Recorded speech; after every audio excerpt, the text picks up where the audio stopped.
देखो बच्चों इधर बोर्ड की तरफ क्या बताया जा रहा है, इधर अच्छे से समझना हमको, ठीक है ना।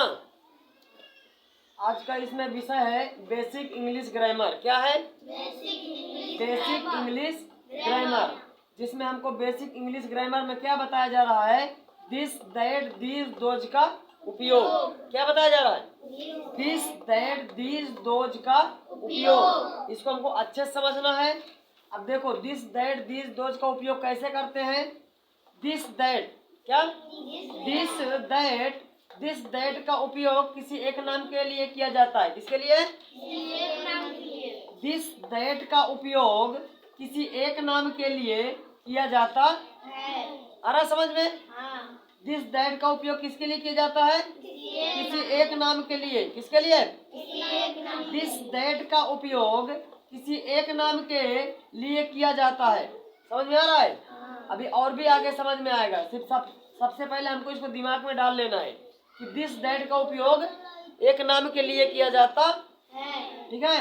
अब देखो दीज दोज का उपयोग क्या दिया है? दीज दोज का उपयोग एक से अधिक नाम के लिए किया जाता है। कैसे करेंगे अभी आगे समझ में आने लगेगा। ठीक है। दीज दोज का उपयोग एक से अधिक नाम के लिए किया जाता है। अब देखो दिस का मतलब क्या होता है? यह। दिस का मतलब क्या होता है? यह नजदीक के लिए। किसके लिए? नजदीक के लिए। देखो नजदीक के लिए, जैसे बोलते हैं यह एक पेन है। क्या है? यह एक पेन है। तो ये नजदीक है कि दूर है? नजदीक। पास में है, नजदीक है, तो इसको हम बोल रहे हैं यह एक पेन है। इसके लिए बोलते हैं दिस। क्या बोलते हैं? दिस को बोलते हैं यह। क्या बोलते हैं? यह एक। बच्चों ध्यान दो, यह एक पेन है। अगर इस पेन को हम दूर रख देंगे तो क्या बोलेंगे? वह एक पेन है ना। तो जब वह की बात आएगी तो यहाँ दैट हो जाता है। क्या हो जाता है? दैट का मतलब होता है वह जो दूर है। देखो यहाँ पे दैट का मतलब क्या होता है? वह क्या होता है? जो दूर है। दैट का उपयोग दूर के लिए किया जाता है। किसके लिए? दूर के लिए। जैसे बोलते हैं यह एक पेन है, यह एक पेन है। तो ये नजदीक है तो दिस हो गया। क्या हो गया? दिस। नजदीक है तो यह हुआ दिस।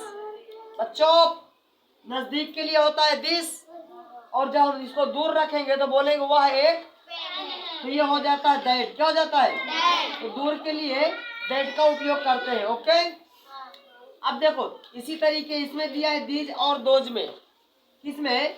दीज और दोज में। तो दीज का मतलब होता है ये सब लड़के हैं, ये सब पास में है। बच्चों ध्यान दो इधर, पास में है तो ये सब लड़के हैं।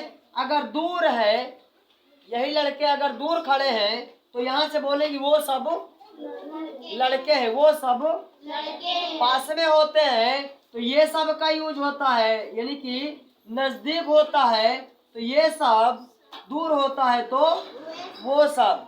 जो ये सब होता है उसको हम बोलते हैं दीज। बच्चों जो ये सब होता है उसको बोलते हैं, और जब वो सब बोलेंगे तो लिखेंगे दोज। आ रहा समझ में?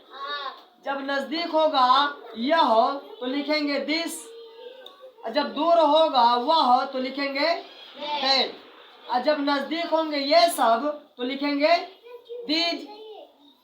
जब नजदीक होगा ये सब तो लिखेंगे, जब दूर होगा वो सब तो लिखेंगे दोज।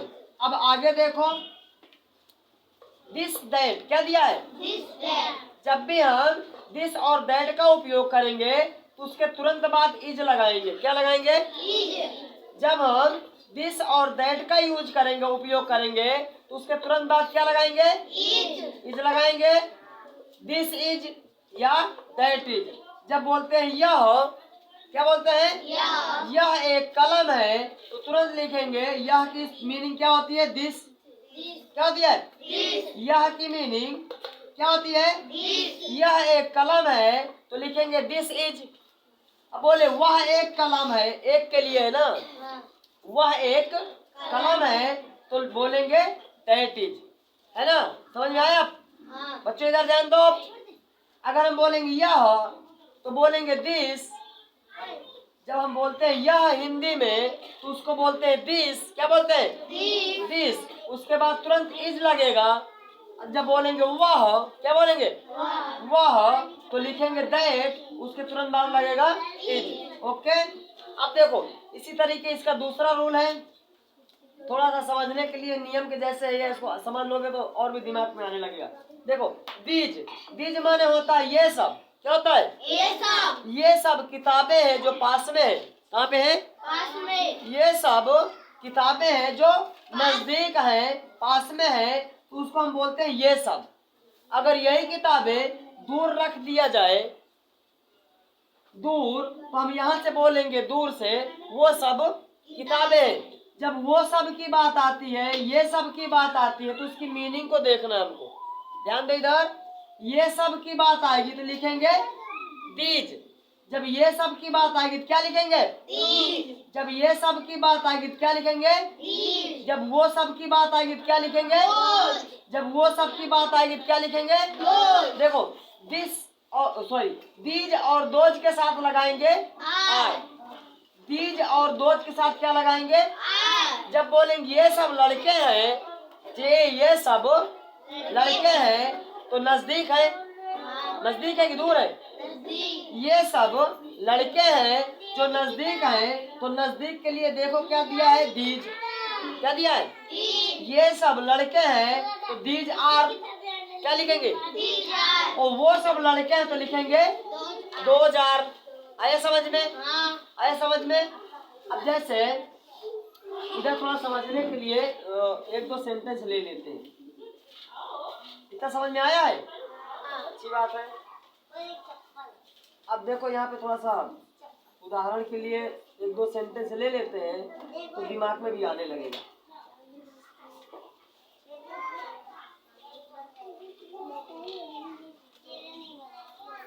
ओ बच्चों शांत बैठो, शांति बनाए रखो सभी। बताया गया ना शांत रहना, अच्छे समझना है।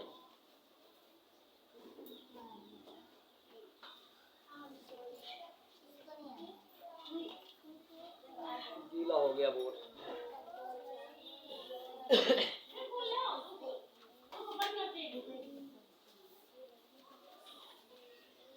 देखो इसमें एक दो सेंटेंस लेंगे तो तुमको तुरंत दिमाग में आने लगेगा।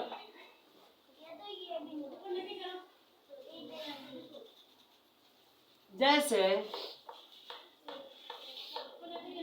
जैसे यह क्या है?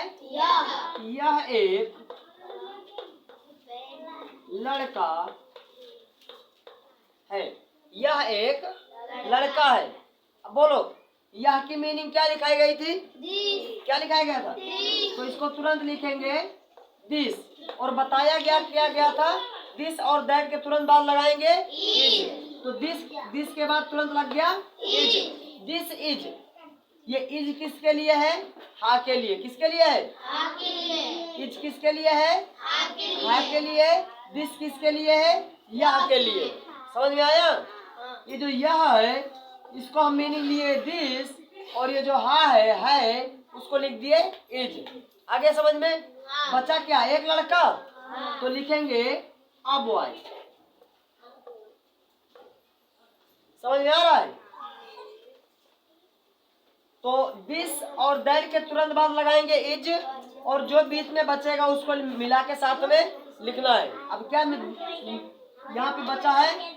एक लड़का। क्या बचा है? एक लड़का। This is a boy. अगर यहीं पे बोला जाए बच्चे ये सब लड़के हैं, ये सब लड़के हैं, तो यहाँ पे ये सब आ गया। क्या आ गया? ये सब वो सब को हम क्या बोलते हैं? दीज और दोज। जब ये सब बोलते हैं तो लिखते क्या है? दीज। क्या लिखते हैं? These. दिमाग नहीं आ रहा तुम लोगों को? लिख लेते हो, आराम से बैठे रहते हो। ये सब को हम क्या बोलते हैं? दीज। क्या बोलते हैं? These. ये सब हम जब बोलेंगे तो लिखेंगे दीज, और उसके तुरंत बाद लगता है आर। जब ये सब वो सब की बात आएगी तो उसकी मीनिंग के बाद तुरंत लिखना है आर। ये सब है तो दीज आर, वो सब है तो दोज आर। आ रहा समझ में? जैसे दिस के साथ इज, दैट के साथ इज, वैसे दीज के साथ आर, दोज के साथ आर। अगर ये सब है तो दीज आर, वो सब है तो दोज आर। दूर है तो दोज आर, नजदीक है तो दीज आर। आ रहा समझ में? अब देखो दीज आर लड़के हैं तो यहाँ लिखना है बॉय, और इसके साथ यस लगा देंगे, हो जाएगा बॉयज। क्या हो जाएगा? दीज आर बॉयज, ये सब लड़के हैं। आया समझ में? आया? अगर इसी को बोलते वो सब लड़के हैं तो क्या बोला जाता? Those are boys. ये सब कल में है, ये सब कल में है, पास में है तो these are pens, these are pens. ये सब किताबें हैं तो क्या लिखेंगे? These are books. वो सब किताबें हैं तो दोज आर बुक्स, है ना? यह एक कलम है, this is a pen, this is a. यह एक सेब है, यह एक सेब है, तो यहाँ क्या बोलेंगे? This is an apple, this is an apple. An मतलब भी एक होता है ना? इसके बारे में बताया जाएगा। अब देखो यहाँ बोलते हैं जैसे कि यह एक लड़की है, दिस इज अ गर्ल, वह एक लड़का है, दैट इज अ बॉय, है ना? वह एक आदमी है, दैट इज अ मैन। वह एक गाय है, वह एक, दैट इज अ काऊ। समझ में आ रहा है? यह एक कुत्ता है, दिस इज अ डॉग। समझ में आ रहा है?